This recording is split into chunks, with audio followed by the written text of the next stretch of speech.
Hello students, आज की इस वीडियो में हम देखेंगे नेफ्रॉन के बारे में।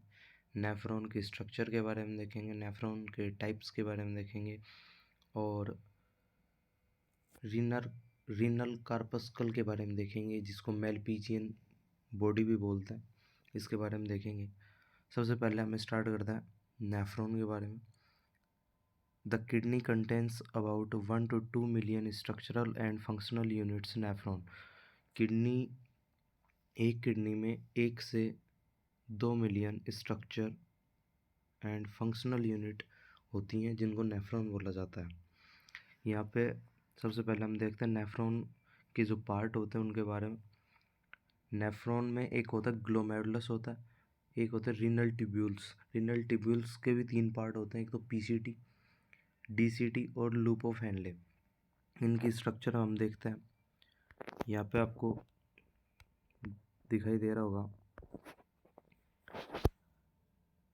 एफरेंट आर्ट्रियोल होता है, ईफरेंट आर्ट्रियोल होता है। एफरेंट आर्ट्रियोल को हिंदी में अभिवाही धमनी बोलते हैं और ईफरेंट आर्ट्रियोल को अपवाही धमनी बोलते हैं। जो एफरेंट आर्ट्रियोल होती है वो वाइड होती है और जो ईफरेंट आर्ट्रियोल होती है वो नैरो होती है। यहाँ पे एक आपको कैपिलरीज का टफ्ट दिख रहा होगा, गुच्छा दिख रहा होगा। कैपिलरीज होती हैं, ब्लड कैपिलरीज होती हैं, उसको ग्लोमेरुलस बोलते हैं। ये जो है इसको ग्लोमेरुलस बोलते हैं। नेक्स्ट हम देखते हैं, ये जो एक कप शेप स्ट्रक्चर है इसको बोलते हैं बोमन्स कैप्सूल बोला जाता है। नेक्स्ट ये जो बोमन्स कैप्सूल के पास में एक कुंडलित संरचना या एक हेलिकल स्ट्रक्चर हम बोल सकते हैं, इसको बोलते हैं प्रोक्सिमल कॉन्वोल्यूटेड ट्यूब्यूल या पीसीटी। इसको ये वाली जो स्ट्रक्चर है इसको पीसीटी बोलते हैं। नेक्स्ट हम बात करते हैं, ये जो एक लूप शेप स्ट्रक्चर है ये वाली, इसको लूप ऑफ हेनले बोला जाता है। जो इसका जो ये डाउनवर्ड पार्ट है इसको बोलते हैं descending limb of loop of Henle, और ये जो अपवर्ड पार्ट है इसको बोलते हैं ascending limb of loop of Henle. Next हम बात करते हैं, जैसे पीसीटी थी उसी प्रकार एक कुंडलित संरचना और पाई जाती है, या एक बोले हेलिकल तो नहीं बोलेंगे, एक कंजेस्टेड स्ट्रक्चर पाई जाती है जिसको डिस्टल कॉन्वोल्यूटेड ट्यूब्यूल बोलते हैं। ये आपको यहाँ पे दिख रहा होगा, इसको डीसीटी बोलते हैं। अब ये कई सारे नेफ्रॉन एक कलेक्टिंग डक्ट में घुलते हैं। कलेक्टिंग डक्ट बहुत सारे नेफ्रॉन से बनी होती है। आपको ये जो स्काई ब्लू कलर में जो स्ट्रक्चर दिख रही है ये तो नेफ्रॉन है, और जो ये रेड कलर में जो स्ट्रक्चर दिखाई दे रही है इसको ये ब्लड कैपिलरीज हैं, इसको पेरिट्यूबुलर कैपिलरीज बोलते हैं। और जो ये लूप ऑफ हेनले है इसके चारों तरफ एक यू शेप जो कैपिलरीज हैं इसको बोला जाता है वासा रेक्टा या वाजा रेक्टा, इसको बोला जाता है। यहाँ पे हमने जो ये कलेक्टिंग डक्ट्स देखी हैं, ये कलेक्टिंग डक्ट्स हमने पिछले वीडियो में चर्चा की थी। जो रीनल पिरामिड्स होते हैं जो उनका अपेक्स पार्ट होता है, वहाँ पे रीनल पेपिला प्रेजेंट होते हैं। तो जो रीनल पेपिला में ये कलेक्टिंग डक्ट खुलती हैं, और जो रीनल पेपिला होता है वो माइनर कैलिक्स में खुलता है, और माइनर कैलिक्स मेजर कैलिक्स में खुलते हैं, और जो मेजर कैलिक्स होता है वो रीनल पेल्विस में खुलता है, जो कि सप्लाई कर देता है यूरेटर को, और यूरेटर के थ्रू जो यूरिन होता है यूरिनरी ब्लैडर में पहुंचता है। नेक्स्ट हम बात करने वाले हैं रीनल कार्पस्कल के बारे में, जिसको मेलपीजियन बॉडी भी बोलते हैं। The renal corpuscle is composed of 2 structures, the glomerulus and the Bowman's capsule. जो रीनल कार्पस्कल होता है वह 2 स्ट्रक्चर से बना होता है, एक तो ग्लोमेरुलस और एक बोमेन्स कैप्सूल। ग्लोमेरुलस हमने देखा कि जो एक tuft shape structure, tuft like structure होती है, जो एक कैपिलरीज की टफ्ट लाइक स्ट्रक्चर, या फिर जिसको बोलते हैं कैपिलरीज का एक गुच्छा जिसको बोलते हैं, वो ग्लोमेरुलस होता है। और एक जो कप शेप स्ट्रक्चर है वो बोमेंस कैप्सूल है। दोनों को मिला के रीनल कार्पस्कल बोला जाता है। यहाँ पे आपको रीनल कार्पस्कल की स्ट्रक्चर दिखाई दे रही है। यहाँ से ये पूरा जो पार्ट होता है इसको रीनल कार्पस्कल बोलते हैं। ये जो पिंक कलर में स्ट्रक्चर आपको दिखाई दे रही है ये ग्लोमेरुलस कैपिलरीज है। और जो ये स्काई ब्लू कलर में जो आपको स्ट्रक्चर दिखाई दे रही है ये बोमेंस कैप्सूल है। जो बोमेंस कैप्सूल है इसमें पोडोसाइट सेल्स पाई जाती हैं। ये आपको दिखाई दे रही है, पोडोसाइट सेल्स पाई जाती हैं। जो ये इफरेंट आर्टरियोल है, ये एफरेंट आर्टरियोल है।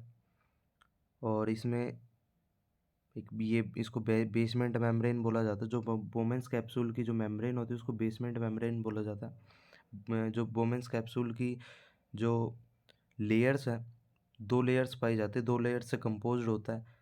जो आउटर लेयर होती है उसको पैराइटल लेयर बोला जाता है। ये आपको दिखाई दे रही है, ये वाली तो पैराइटल लेयर कहलाती है। और जो इनर लेयर होती है जहाँ पे पोडोसाइट सेल्स प्रेजेंट होती है उसको विसरल लेयर बोला जाता है। ठीक है, नेक्स्ट वीडियो में हम यूरिन फॉर्मेशन के बारे में देखेंगे। उसमें हम एक इनके जो ये फिल्ट्रेशन मेम्ब्रेन का फॉर्मेशन करते हैं उसके वर्किंग के बारे में भी देखेंगे।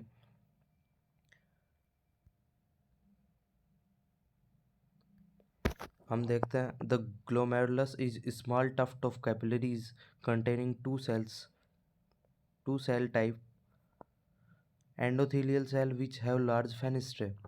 The glomerulus is a small tuft of capillaries. जो glomerulus है वो एक small capillaries का tuft होता है या गुच्छा होता है। जो blood capillaries होती है उनका एक गुच्छा होता है containing two cell type। इसमें टू टाइप की सेल पाई जाती हैं। एक तो एंडोथीलियल सेल होती हैं विच हैव लार्ज फेनिस्ट्रे। जो कैपिलरीज होती हैं उनकी जो सेल वाल होती है या कैपिलरीज की जो एंडोथीलियल सेल की बनी होती है, उनकी जो वाल होती है वो एंडोथीलियल सेल की बनी होती है।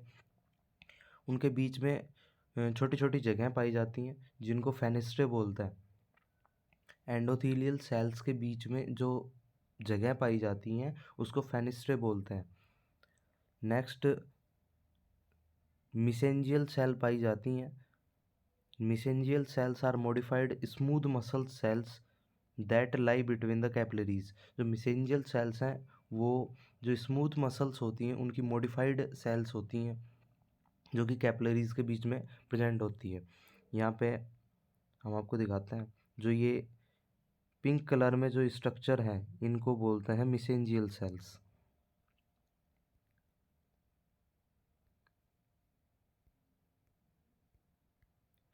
नेक्स्ट हम देखते हैं the बोमेंस capsule has an outer parietal layer composed of simple squamous epithelium. जो बोमेंस कैप्सूल होता है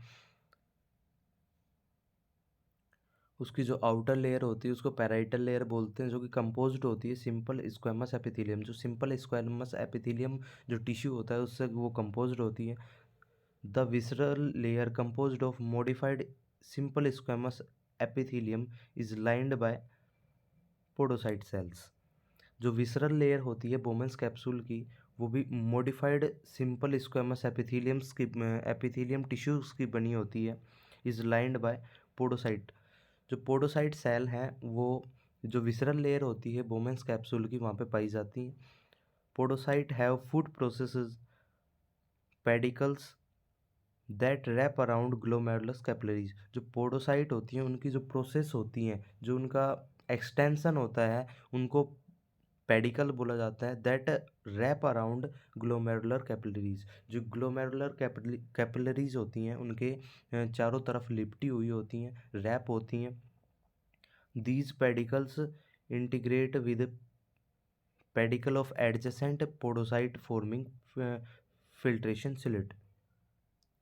जो ये पेडिकल होती हैं ये अपने पास वाली दूसरी पेडिकल्स के साथ मिलकर एक फिल्ट्रेशन स्लिट का फॉर्मेशन करती हैं। जो पेडिकल होती हैं वो जो पोडोसाइट सेल हैं उनका एक्सटेंशन होती हैं। तो एक पोडोसाइट सेल की जो पेडिकल होती है वो दूसरे पोडोसाइट सेल की पेडिकल के साथ मिलकर एक फिल्ट्रेशन स्लिट का फॉर्मेशन करती हैं। एक छिद्र होता है, एक छेद लायक स्ट्रक्चर होती है जिसको फिल्ट्रेशन स्लिट बोलते हैं, जो कि एक हम देखेंगे आगे, जो कि एक फिल्ट्रेशन मेम्ब्रेन का फॉर्मेशन करते हैं। यहाँ पे मैं आपको दिखाता हूँ। यहाँ पे ये तो पोडोसाइट सेल पाई जाती हैं। ये जो स्ट्रक्चर है इसको तो पोडोसाइट सेल बोलते हैं। और जो ये इसकी प्रोसेस होती है, ये जो इसको कैपिलरीज को रैप करके रखती है, इनको बोलते हैं पेडिकल्स बोला जाता है, जो कि एक विसरल जो लेयर होती है बोमेंस कैप्सूल की, उसका पार्ट होता है। नेक्स्ट हम देखते हैं filtration membrane is composed of the fenestrated endothelium of glomerular capillaries and podocyte and the filtration slit of the podocyte.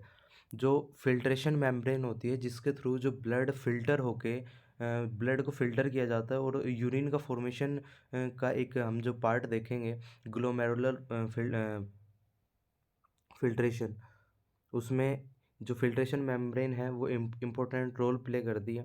तो फिल्ट्रेशन मेम्ब्रेन के बारे में यहाँ पे बताया गया है कि फिल्ट्रेशन मेम्ब्रेन किससे कंपोज्ड होती हैं। जो फेनेस्ट्रेटेड एंडोथेलियम हो, जो ग्लोमेरुलर कैपिलरीज हैं उसमें जो फेनेस्ट्रेटेड फेनेस्ट्रे पाए जाते हैं, एंडोथेलियम जो लेयर होती है वहाँ एंडोथेलियम सेल के बीच में एक छेद लायक स्ट्रक्चर पाई जाती है, उनको फेनेस्ट्रे बोला जाता है। तो जो एंडोथेलियम लेयर होती है जो फेनेस्ट्रेटेड होती है, यानी उसमें छेद पाए जाते हैं, वो वाली layer. Next podocyte cells visceral layer में पाए जाएंगे। The filtration slit of the podocyte, जो पोडोसाइट की जो प्रोसेस होती है, जो एक्सटेंशन होता है, जो पेडिकल का फॉर्मेशन करता है और दो पेडिकल मिलके फिल्ट्रेशन स्लिट का फॉर्मेशन करती हैं। तो यहाँ पे तीन स्ट्रक्चर मिलके एक फिल्ट्रेशन मेम्ब्रेन का फॉर्मेशन करते हैं। एक तो फेनेस्ट्रेटेड एंडोथेलियम, जो कि ग्लोमेरुलर कैपिलरीज की जो लेयर होती है उसको फेनेस्ट्रेटेड एंडोथेलियम हो गया, जिसमें ऐसे एंडोथेलियम जिसमें फेनेस्ट्रे पाए जाते हैं। एक लेयर ये हो गई fenestrated endothelium. Next podocyte cell, जो कि विसरल लेयर में पाई जाती हैं बोमेंस कैप्सूल के। Next filtration slit of the podocyte, जो पोडोसाइट सेल्स की जो पेडिकल है जो मिलके फिल्ट्रेशन स्लिट का फॉर्मेशन करती हैं। ये तीन स्ट्रक्चर मिलके फिल्ट्रेशन मेम्ब्रेन बनाती हैं। एक तो fenestrated endothelium of glomerular capillaries and podocyte of visceral layer of बोमेंस capsule and filtration slit of the podocyte. ये तीन स्ट्रक्चर मिलके फिल्ट्रेशन मेम्ब्रेन का फॉर्मेशन करती हैं, जो कि यूरिन फॉर्मेशन में एक इम्पोर्टेंट रोल प्ले करता है, जिसके बारे में हम नेक्स्ट वीडियो में बात करने वाले हैं, यूरिन फॉर्मेशन के बारे में। नेक्स्ट हम देखते हैं the renal corpuscle act to filter blood. जो रीनल कार्पस्कल होता है वह ब्लड को फिल्टर करने का एक्ट करता है, जो काम करता है। Fluid from blood in the glomerulus is collected in Bowman's capsule to form glomerular filtrate, which is then further processed along the nephron to form urine. जो ग्लोमेरुलस होता है उसमें से जो ब्लड जो फिल्टर होके आता है वो बोमेंस कैप्सूल में इकट्ठा हो जाता है। जो कप शेप स्ट्रक्चर होती है उसमें एकत्रित हो जाता है, इकट्ठा हो जाता है, कलेक्ट हो जाता है। इसको बोला जाता है glomerular filtrate, which is then further processed along the nephron to form urine, जो कि आगे जो नेफ्रॉन होती है उसमें भेज दिया जाता है यूरिन फॉर्मेशन के लिए। इसकी प्रोसेस हम नेक्स्ट वीडियो में देखने वाले हैं। नेक्स्ट हम देखते हैं टाइप ऑफ नेफ्रॉन। सबसे पहला होता है कोर्टिकल नेफ्रॉन, जो कि कोर्टेक्स में प्रेजेंट होता है, present in cortex part of kidney, जो कि किडनी के कोर्टेक्स पार्ट में हमने पहले वाली वीडियो में देखा, किडनी के स्ट्रक्चर के बारे में देखा था, वहाँ पे हमने कोर्टेक्स और मेडुला के बारे में देखा था। उसी के जो बेस पे यहाँ पे नेफ्रॉन को डिवाइड किया गया है टू टाइप ऑफ नेफ्रॉन भी यहाँ पे बताया गया है। सबसे पहला होता है cortical nephron, present in cortex part of kidney. Kidney के कोर्टेक्स पार्ट में प्रेजेंट होता है। 80% इन ए किडनी, जो किडनी होती है उसमें 80% कोर्टिकल नेफ्रॉन पाए जाते हैं। शॉर्ट लूप ऑफ हैनले, यहाँ पे जो लूप ऑफ हैनले होता है, जो कि हमने नेफ्रॉन के स्ट्रक्चर में अभी देखा है, लूप ऑफ हैनले यहाँ पे 80% जो शॉर्ट पाए जाते हैं। 80% ये किडनी में 80% क्वांटिटी में पाए जाते हैं। और जो लूप ऑफ हैनले होता है वो शॉर्ट होता है, छोटा होता है। बोमेंस capsule, PCT, DCT present in cortex area. जो बोमेंस कैप्सूल होता है, पीसीटी होता है और डीसीटी, प्रोक्सिमल कन्वोल्यूटेड ट्यूब्यूल और डिस्टल कन्वोल्यूटेड ट्यूब्यूल, ये जो तीनों स्ट्रक्चर हैं ये कोर्टेक्स एरिया में पाए जाते हैं। वाजर एक्टा स्मॉल और एब्सेंट। जो वाजर एक्टा हमने देखा कि जो लूप ऑफ हैनले के पैरेलल में एक यू शेप स्ट्रक्चर पाई जाती है, जो कि पेरिट्यूबुलर कैपिलरीज की बनी होती है, वाजर एक्टा कहलाती है। तो वाजर एक्टा या तो स्मॉल होगी या फिर एब्सेंट होगी। जो कोर्टिकल नेफ्रॉन होते हैं उसमें वाजर एक्टा या तो स्मॉल होती है, ये छोटी होती है, या फिर एब्सेंट होती है। नेक्स्ट हम देखते हैं juxta medullary nephron. Juxta medullary nephron, juxta का मीन्स होता है नियर और मेडुलरी मतलब मेडुला। तो ऐसी नेफ्रॉन जो मेडुला के पास में पाए जाते हैं, इसके बारे में देखते हैं। Present in medulla part of kidney, ये जो मेडुला पार्ट होता है उसमें किडनी के मेडुला पार्ट में पाए जाते हैं। 20% इन किडनी, ये किडनी में 20% होते हैं। लॉन्ग लूप ऑफ हैनले, जो लूप ऑफ हैनले होता है वो लंबा होता है, लॉन्ग होता है। बोमेंस capsule, PCT, DCT present in medullary area. जो बोमेंस कैप्सूल होता है, पीसीटी होता है और डीसीटी होता है, ये तीनों स्ट्रक्चर मेडुलरी एरिया में पाए जाते हैं। और वाजर एक्टा वेल डेवलप्ड, जो वाजर एक्टा होती है वो जो जक्स्टा मेडुलरी नेफ्रॉन होते हैं इनमें अच्छी तरीके से डेवलप होती है। तो फ्रेंड्स, आज की इस वीडियो में हमने देखा कि नेफ्रॉन क्या होता है, नेफ्रॉन के कितने टाइप होते हैं, नेफ्रॉन की कैसी स्ट्रक्चर होती है, और रीनल कार्पस्कल के बारे में हमने देखा, और मेलपीजियन बॉडी के बारे में हमने देखा। मेलपीजियन बॉडी को ही रीनल कार्पस्कल बोला जाता है।